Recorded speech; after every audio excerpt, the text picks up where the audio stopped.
আসসালামু আলাইকুম। আজকে আমরা নবম দশম শ্রেণী পরিসংখ্যানের একটি এমসিকিউ সমাধান করব। প্রশ্নটা পরিসংখ্যান অধ্যায়ের অনুশীলনীর 1 নম্বর প্রশ্ন। প্রশ্নে বলতেছে উপাত্ত সমূহ সারণীভুক্ত করা হলে প্রতি শ্রেণীতে যতগুলো উপাত্ত অন্তর্ভুক্ত হয় তাদের নির্দেশক নিচের কোনটি? তো চলো একটা উদাহরণের মাধ্যমে জিনিসটা বুঝি। ধরো আমরা একটা গণসংখ্যা সারণী বানাইলাম। এখানে প্রথমে আছে শ্রেণী ব্যাপ্তি, তারপরে আছে গণসংখ্যা। ওকে, শ্রেণীব্যাপ্তি দিলাম 7 to 10 আর গণসংখ্যা দিলাম 10।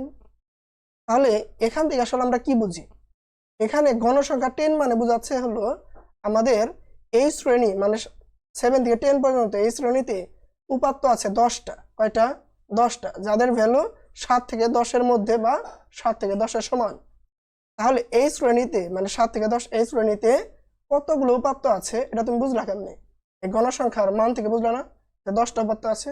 তাহলে সেম কথা কিন্তু প্রশ্নে বলছিল উপাত্ত সমূহ সারণীভুক্ত করলে, যে সারণীভুক্ত করছি এরকম করলে প্রতিটা শ্রেণীতে, যেরকম এই যে 7 থেকে 10 এটা একটা শ্রেণী, এই শ্রেণীতে যতগুলো উপাত্ত অন্তর্ভুক্ত হয় তাদের নির্দেশক কোনটি, মানে যতগুলো উপাত্ত অন্তর্ভুক্ত হয় তাদের মান কয়টা বা কি দেখে বুঝবা সেটা তুমি গণসংখ্যার মান দেখে বুঝবা।